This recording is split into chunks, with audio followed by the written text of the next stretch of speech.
Hi, my name is Andrew Hunter, and I am Kikkoman's food service and industrial chef. Today, we're going to make miso salmon glazed with hoisin and oyster sauces. So I want to spend a minute telling you about the salmon because it's really special.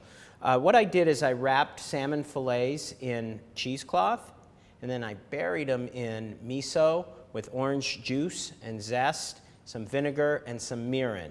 And I covered it and put it in the refrigerator, and I let them sit overnight.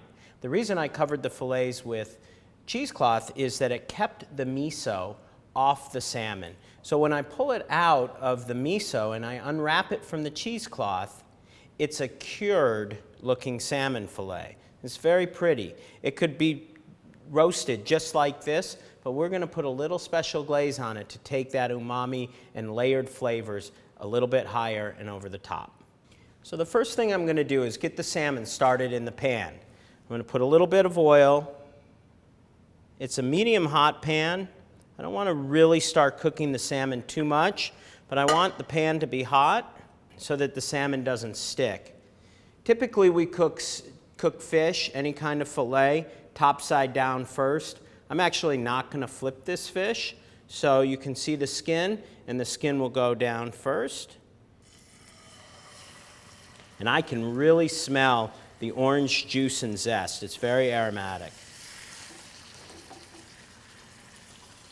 Okay, now I'm going to make my sauce, and it's a really simple sauce. I'm going to put about 2 parts of oyster sauce, about 1 part of hoisin. So both of these sauces have a good amount of sugar and a very distinct flavor of their own. Kikkoman's oyster sauce has a very distinctive, delicious oyster flavor and some dark, rich soy notes.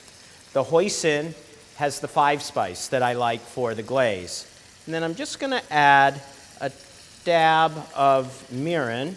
This is the Kotteri mirin with sugar, which will help glaze the salmon and will also loosen the sauce up a little bit. Now I want to glaze my fish, but I want to be pretty careful about it because I don't want a lot getting onto the bottom of the pan, which will just burn. Now you can see I have a fair amount of oil in the pan, which will help prevent the fish from sticking, but hopefully it'll also give it a really crispy bottom as well as a glazed top. So now I'm just going to put it in a 350-degree oven for a couple of minutes.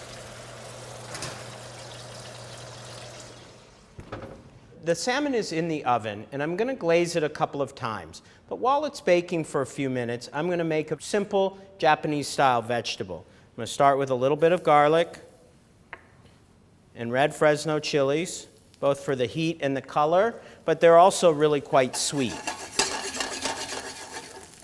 Then I'm going to add pearl onions. If you have cipollinis, you can use them, and some cremini mushrooms.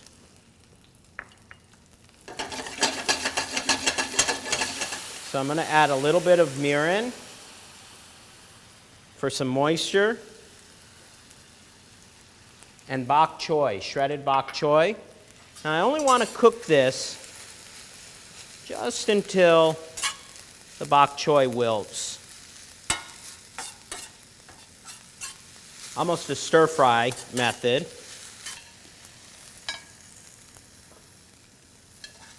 And I'm going to make sure when I plate it that you can see all the different colors of the stir-fry.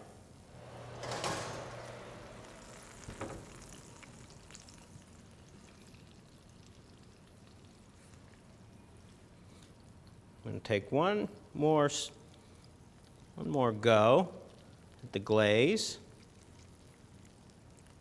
I'm going to drizzle a little bit of the sauce.